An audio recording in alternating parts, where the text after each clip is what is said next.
여러분 최근 TV 프로그램 가운데서 가요 프로그램이 있습니다. 이제 싱어게인 3라는 프로그램이 참 인기입니다. 무명 가수들이 나와서 그 가운데 경선을 통해 마지막 최종 6인이 결승전에 오르고 그 가운데 1등을 이제 뽑는 또 그런 경연 대회이죠. 이번 주 이제 목요일이 결승전을 앞두고 있습니다. 근데 이번에 싱어게인 3에서 나온 많은 가수들 가운데 특별히 이번에 6명의 후보자로 올라간 가수 중에 홍이삭이라는 남자 가수가 무척 인기가 있습니다. 여러분 이름을 봐도 아시겠습니다만 이삭이라는 이름이지 않습니까? 그러니까 크리스찬입니다. 근데 그 부모님이 MK, 이 홍이삭 가수를 MK라 부르죠. 뭐냐면 선교사 자녀, 즉 부모님은 선교사님이신 것이죠. 어린 시절 선교사인 부모님을 따라서 파푸아뉴기니에서 3년간 거주하고 지금 그 부모님들께서는 우간다의 쿠미 대학교의 총장으로 우간다의 신학생들을 기르는 일에 함께 수고하고 계시다는 것입니다. 이 홍이삭 씨는 한동대학교를 졸업한 이후에 음악에 대한 꿈을 꾸고 저 버클리 음대를 입학하게 됩니다. 그런데 여러분 이 노래를 좋아하는 이 홍이삭 씨의 그 발목을 잡는 게 있었는데 그게 바로 부종교합이었습니다. 이 턱과 턱이 제대로 맞지 않는 것이죠. 그러니까 어릴 때 자랄 때 이 부종교합이 더 진행되지 못하도록 그것을 잡긴 했지만 선교지에 있다 보니까 치료를 하지 못했습니다. 결국 그 부종교합은 여전히 남아 있었고 그 담당 교수가 그런 일을 했답니다. 턱을 고치지 않고서는 노래가 늘지 않을 것이라고 이야기를 듣게 된 것이죠. 노래를 잘 부르고 싶은데 이 턱 때문에 마음껏 부를 수 없어서 결국 비싼 학비와 부종교합 때문에 중도에 한국에 들어오게 된 것입니다. 그리고 어느 교회에서 특송을 하게 되었는데요, 그 특송을 들었던 어느 한 성도님께서 너무 큰 은혜를 받으시고 이 홍이삭 씨의 사정을 알게 되셔서 이 홍이삭 씨의 이 양악수술, 부종교합을 하기 위해서는 양악수술을 해야 되는데 양악수술 비용 일체를 본인이 내시겠다고 후원해 주신 것입니다. 이제 수술 이후에, 수술을 앞두고 있는 때에, 수술 이후에, 양악수술 이후에 과연 내가 노래를 다시 잘할 수 있게 될까, 노래를 부를 수 있게 될까라는 여러 가지 생각이 들면서 뭐라도 남겨야겠다는 생각으로 하나의 노래를 만듭니다. 그것이 바로 찬송가 478장을 편곡한 하나님의 세계라는 찬양을 작곡하게 된 것이죠. 그때의 그의 마음을 이렇게 고백하고 있습니다. 지금까지 내 힘과 노력으로 하나님께 영광을 돌리려고 했다면 수술을 앞둔 심정은 내 힘으로 이루겠다는 마음을 내려두게 하셨다. 목소리도 수술받은 얼굴도 모두 하나님이 주신 것이다. 이후에 하나님께서는 그의 인생을 책임져 주셔서 지금도 많은 이들 앞에서 노래하게 하고 계시고 그런 노래를 할 때마다 하나님을 노래하고 있다는 것입니다. 사랑하는 여러분, 하나님께서는 그분을 의지하고 믿는 자의 인생을 책임져 주시는 것입니다. 우리가 하나님을 신뢰하며 나아갈 때에 낮아진 것 같은 나를 높여주시고 책임져 주시는 복된 길로 우리 주님 인도하실 줄로 믿습니다. 예루살렘에 가면 성전산이 있습니다. 여러분, 성전산이라서 높은 산이 아니고 이 성전이 지어졌던 곳을 말하는 것이죠. 솔로몬이 그곳에 성전을 지었습니다. 좀 높은 곳에 있습니다. 근데 여러분 이 솔로몬의 성전이 지어졌던 이곳에 이제는 솔로몬의 성전이 아니라 이슬람의 황금 사원이 여러분 지어져 있습니다. 여러분 보시는 것처럼 제가 직접 가서 사진을 찍은 사진입니다만 대단히 큽니다. 그리고 저 위에 있는 황금돔이 모두 다 황금이라고 말합니다. 근데 여러분 이 황금 사원도 대단히 큽니다만 예수님 시대에 그 성전, 헤롯 대왕이 지은 성전은 이 황금돔보다 3배나 크다 그랬습니다. 3배가 크다고 했습니다. 얼마나 컸을지 여러분 우리가 상상도 하기 어렵죠. 그래서 여러분 예루살렘에 있는 누구나 어느 곳에 있든지 그 성전을 볼 수 있었다고 이야기합니다. 근데 여러분 예수님께서는 이 성전을 향해서 전혀 다른 말씀을 하시더라는 것입니다. 요한복음 2장 19에서 20절 말씀에 이런 말씀이 나옵니다. 예수께서 대답하여 이르시되 너희가 이 성전을 헐라 내가 사흘 동안에 일으키리라. 유대인들이 이르되 이 성전은 46년 동안에 지었거늘 내가 3일 동안에 일으키겠느냐 하더라. 여러분 헤롯 대왕이 이 성전을 얼마나 동안 오래 지었냐면 46년 동안 지었습니다. 그러니 얼마나 크고 얼마나 웅장한 여러분 성전이었겠습니까? 특히 여러분 헤롯 대왕은요 이 건물을 짓는 데 있어서 대단히 특화된 왕입니다. 그래서 이스라엘의 유명한 건물들은 대부분 헤롯 대왕이 지었다고 보시면 됩니다. 근데 여러분 그런 성전을 보고서 예수님께서는 뭐라고 하셨냐면 이 성전을 헐라고 말씀하셨습니다. 근데 우리는 이 말씀 속에 분명한 한 가지 알 수 있는 사실이 있습니다. 예수님께서 생각하시는 성전은 단순한 건물이 아니라는 것입니다. 예수님께서 말씀하시는 성전은 하나님의 임재가 있는 곳이죠. 요한복음 여러분 오늘 이 말씀 2장의 앞에 말씀에 보면 예수님께서 예루살렘 성전에 입성하시는 모습이 나옵니다. 근데 예수님 예루살렘 성전에 들어가셔서 맨 처음 접하신 것은 뭐냐면 장사치들이 그 성전 바로 그 안에서 바로 그 문 옆에서 양과 염소와 비둘기를 파는 그 광경을 목격하신 것이죠. 즉 여러분 이곳에는 하나님의 임재는 보이지 않고 양과 염소의 소리만이 들렸습니다. 흥정의 소리만이 들렸습니다. 하나님의 임재는 보이지 않고 예배의 형식만 있었던 것입니다. 근데 여러분 오늘 예수님의 이 요한복음 2장의 말씀은 책망이라기보다 하나님의 성전 앞에서 느끼시는 가슴 아픔이신 것일 겁니다. 예수님의 이 말씀은 이제 성전은 없어도 돼, 이제 그냥 아무 데서나 하나님을 예배하면 돼, 여러분 그것이 아닙니다. 헐라 다시 3일 만에 세우기 다시 있지 않습니까? 즉 아무리 타락되고 아무리 마음에 들지 않아도 여전히 이 땅의 소망은 하나님의 성전이라는 것입니다. 아무리 그 성전이 타락되어 있다 할지라도 그 성전은 여전히 하나님이 축복을 주시는 자리라는 것입니다. 오늘 본문 여러분 아모스 9장의 말씀은, 오늘 본문의 이 말씀은 아모스 9장의 말씀을 야고보 사도가 인용해서 말씀하고 있는 것이 오늘 사도행전 15장의 말씀입니다. 특히 여러분 오늘 16절 말씀에 이렇게 말씀하는데 우리 같이 한번 읽어보겠습니다. 같이 읽습니다. 이후에 내가 돌아와서 다윗의 무너진 장막을 다시 지으며 또 그 허물어진 것을 다시 지어 일으키리니 아멘. 여러분 말씀하시죠. 내가 다시 돌아와서 다윗의 무너진 장막을 다시 지으며 허물어진 것을 다시 지어 일으킨다고 하셨습니다. 여러분 즉 이 말씀 속에 뭡니까? 여전히 여호와의 장막이 희망이고 예배의 자리가 소망이라는 것을 우리에게 말씀해 주고 계시는 것입니다. 여러분 신앙의 핵심은 우리의 예배에 있습니다. 예배죠.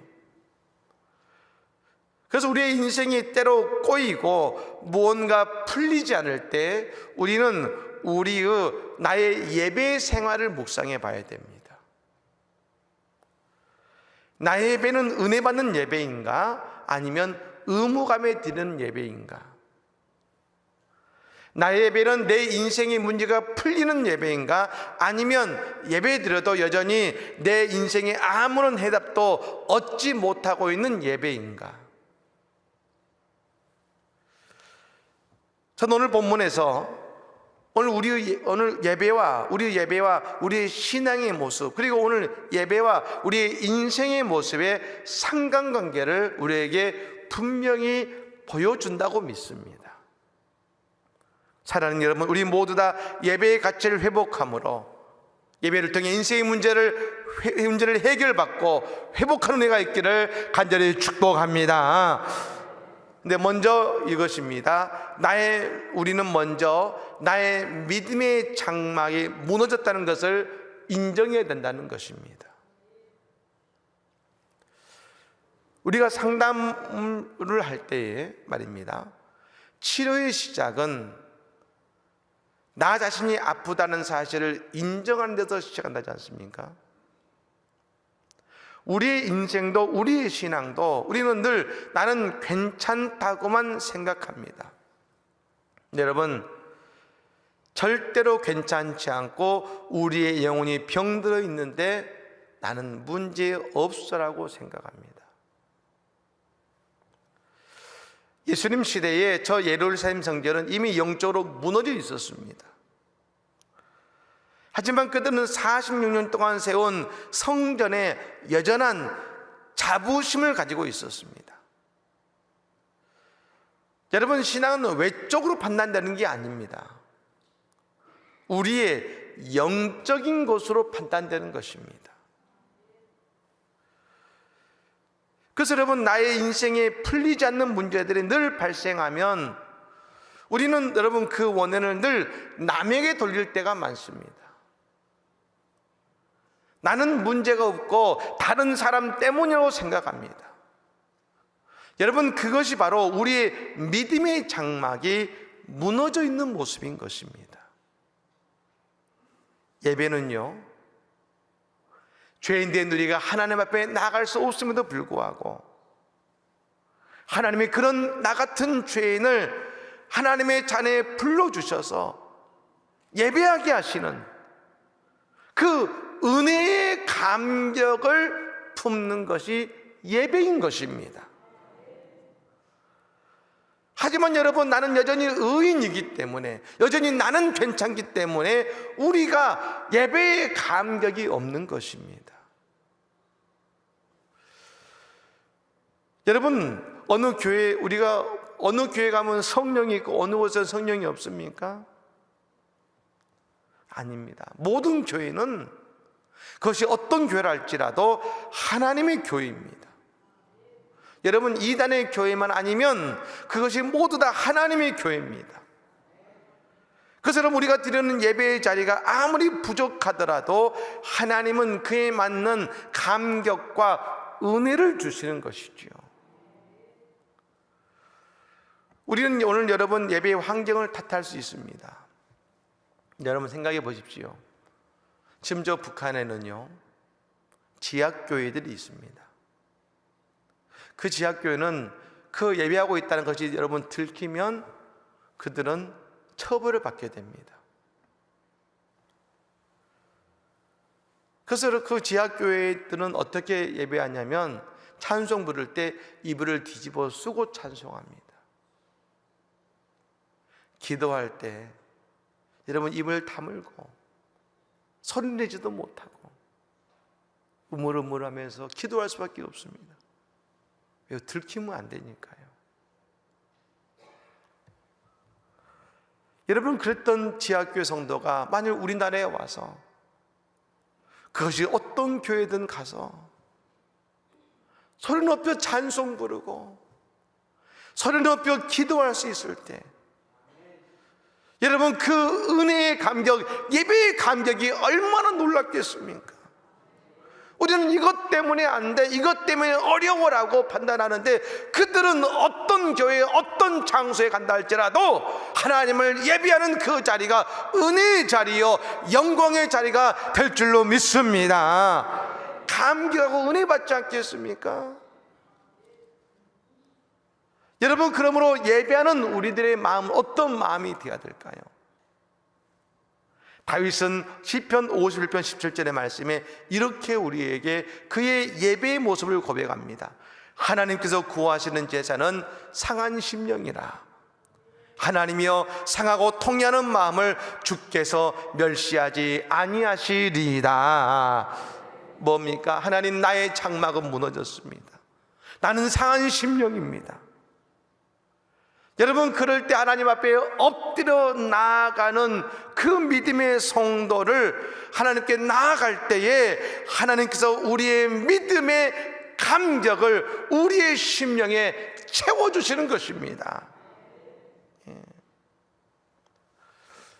오늘 여러분, 토마스 아퀴나스는 유명한 중세 신학자가 교황을 찾아갔습니다. 여러분, 이때는 종교개혁 이전이지요. 그때 교황이었던 이노센트의 부름받고 교황청에 갔을 때 그 교황청의 그 테라스에서 이야기를 하고 있는 중에 큰 수레에 세금을 걷어서 세금을 그 수레에 가득 싣고 들어오는 수레를 보게 됩니다. 그때 이 교황이 얘기하죠. 자, 이제 교회가 나는 금도 은도 없습니다라고 말하는 시대는 지나갔습니다. 그래서 여러분, 그 교황의 말을 토마스 아퀴나스가 바로 받아 이렇게 대답합니다. 그렇습니다, 교황님. 그러나 이제 나사렛 예수 그리스도 이름으로 말합니다. 일어나 걸으시라고 말하는 교회가 말할 수도 없게 되었습니다. 이제는 그리스도 이름으로 일어나 걸어라라고 말하는 교회가 사라지고 그 이름의 권능을 우리는 잊어버렸습니다. 여러분, 오늘 나의 장막이 무너져 있음을 깨닫게 될 때 우리는 나의 다윗의 장막을 회복해야 되는 은혜가 있게 될 줄로 믿습니다. 두 번째로 뭐라고 합니까? 오늘 말합니다. 이후로 내가 다시 돌아와서라고 말씀한 것이죠. 따라 볼까요?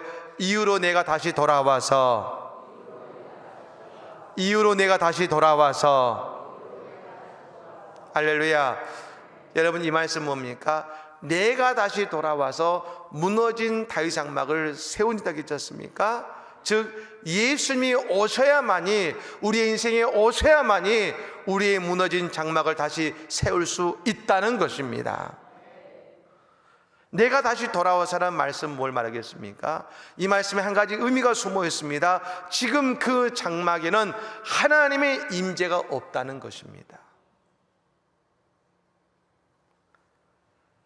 즉, 여러분, 예수님이 우리의 인생의 장막에 오셔야 됩니다. 그런데 여러분, 그 장막에는 임재가 없습니다. 우린 여러분, 다윗의 무너진 장막이라는 말씀을 다시 한번 깊이 묵상해 보아야 됩니다. 다윗의 장막은 어떤 특징이 있었습니까? 우리 지난주에 말씀드렸습니다만 모세의 장막은 성소와 지성소로 나누어졌었고 이 지성소에 하나님의 법궤가 있었습니다. 누구도 그 휘장으로 여러분 닫혀진 지성소의 그 속에 있는 여러분 하나님의 법궤를 볼 수 없었습니다. 그런데 여러분, 다윗의 장막은 그곳에 오직 하나님의 법궤가 있었고 그 법궤를 누구나 볼 수 있었습니다. 그것은 뭡니까? 누구나 법궤를 보았고 누구나 하나님의 임재를 보았다는 것입니다. 그리고 그 하나님의 임재 앞에서 춤추며 찬양했습니다. 여러분, 저는 이 모습을 이렇게 말씀드리고 싶습니다. 바로 그 모습이 뭐냐? 하나님의 임재를 통해 그들이 경험한 게 무엇이냐면 하나님과의 친밀함이었습니다. 친밀함. 하나님께서 에덴 동산을 만드시고 아담과 하와를 만드셔서 그곳에 있게 하신 다음에 하나님은 인간과 함께 친밀함을 나누셨습니다. 늘 아담과 하와와 함께 계셨던 하나님께서 인간과 친밀함을 나누셨습니다. 근데 여러분, 그리고 누구보다 하나님은 인간과 가깝게 계셨습니다. 근데 여러분, 죄가 하나님과의 관계를 떨어놓게 되었고 죄가 하나님과의 친밀함을 갈라놓게 된 것입니다. 근데 여러분, 이 다윗의 장막은, 그 자의 장막은 하나님과의 친밀함을 회복하는 자리가 되었습니다. 여러분, 다윗이 나중에요, 그가 백향목궁을 아름답게 짓습니다. 왕궁을 짓죠. 그리고 그 입성의식을 한 다음에 그 왕의 보좌에 앉았을 때 가장 영광의 자리, 가장 여러분 축복, 축하의 자리에 앉았을 때 다윗이 여러분 무엇을 생각합니까? 난 이렇게 아름다운 백향목궁에 앉아 있는데 하나님의 법궤는 저 천막에 있구나. 그래서 하나님을 향한 성전을 지려고 마음 먹지 않습니까? 왜 그게 가능했을까요? 왜 다윗은 가장 영광의 순간에 하나님을 기억했을까요? 다윗이 특별한 신앙이 있었을까요? 아닙니다. 우리와 똑같은 성경의 사람이 다윗이죠. 그런데 그의 특별함을 이야기한다면 그는 늘 다윗 장막에서 매일마다 예배하는 예배함을 통해 하나님과의 친밀함이 있었다는 것입니다. 그 하나님의 친밀함, 그 입성식이라는 그날에도 다윗은 하나님의 장막에 가서 하나님을 찬양하고 하나님을 위해 춤을 추며 하나님의 임재를 경험했을 것입니다. 늘 하나님과 함께 그늘과 함께 찬양했습니다. 다윗 장막에서 드리는 날마다의 그 예배가, 그 하나님과의 친밀함이 그가 가장 영광의 자리, 최고의 자리에 이르렀을 때 그는 하나님을 기억하게 만든 것입니다. 그렇습니다. 하나님의 임재는 그냥 거룩함만을 말하는 것이 아닙니다. 하나님과 우리의 친밀함을 이야기하는 것입니다. 오늘 우리도 날마다 하나님과 동행할 수 있는 것이 뭡니까? 우리는 날마다 큐티하지 않습니까? 요한복음에 말씀이 육신되어 오셨다고 했습니다. 하나님의 말씀은 곧 예수 그리스도를 상징하는 것이죠. 우리가 여러분 날마다 예수의 말씀을 묵상하고 오늘 그 말씀을 가지고 하루를 살아간다는 것은 뭡니까? 예수님과 함께함이고 예수님과의 친밀함을 갖는 것을 의미하는 것이죠. 여러분, 그러니 우리가 중요한 인생을 결정할 때 우리는 무엇이 좋을까를 보는 것이 아니라 그때 우리는 예수님을 떠올리며 예수님은 이때 무엇을 선택하실까? 여러분, 그건 친밀함의 결과이죠. 늘 하나님과 친밀할 때 하나님은 예수님은 이때 무엇을 선택하실까?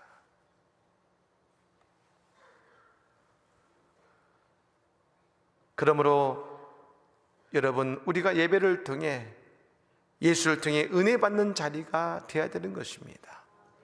여러분, 오늘 예수님께서 우리에게 오심을 통해 우리의 예배와 인생이 새롭게 지어진 은혜가 있기를 간절히 축복합니다. 마지막으로 여러분, 예수님 오셔서 다윗 장막을 다시금 지으시며 허물어진 것을 다시금 회복하신다고 하셨습니다. 그렇게 될 때에 어떤 일이 벌어집니까? 내가 살아날 뿐 아니라 내 이웃도 함께 살아나더라는 것입니다. 오늘 보면 17절 말씀을 같이 읽어보겠습니다. 17절의 말씀입니다. 이는 그가 내 이름으로 일컬음을 받는 모든 이방인들로 주를 찾게 하려 함이라 하셨으니 아멘. 여러분, 뭡니까? 이 말은 그 앞에 나와 있는 말씀처럼 다윗의 장막이 다시금 지어지고 회복되어질 때에 모든 이방인들이 다 주를 찾게 된다는 말씀인 것입니다. 그렇습니다. 다윗 장막은 다윗만을 위한 장막이 아닙니다. 다윗과 그와 함께하는 모든 백성들을 위한 장막이었습니다.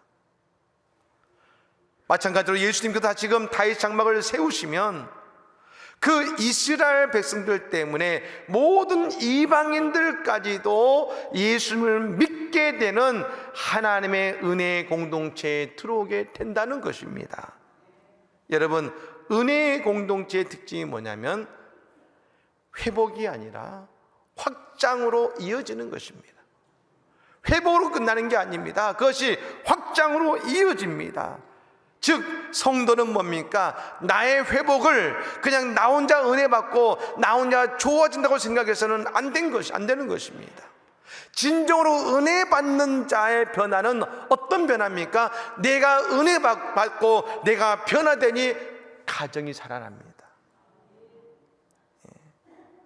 내가 새로워지니 직장이 살아납니다. 여러분, 우리 교회 때문에 안성의 시내가 행복해질 것입니다. 우리 교회가 부흥하며 은혜 충만하니 안성시의 교회가 일어날 것입니다. 여러분, 이것은 언제입니까? 우리의 무너진 다윗의 장막, 예배의 장막이 다시금 세워지게 될 때 우리에게는 놀라운 역사를 할 수 있는 것입니다. 여러분, 그냥 나 혼자 은혜 받고 나 혼자 잘 되고, 여러분, 그것이 아닙니다. 은혜를 경험하고 하나님의 임재를 경험한 사람은 분명히 이것을 경험합니다. 나를 통해 모두가 회복되어지는 은혜예요. 은혜. 예수님을 통하여 이스라엘의 다윗 장막이 회복되니 이방인들이 주께로 돌아오는 하나님의 위대한 역사.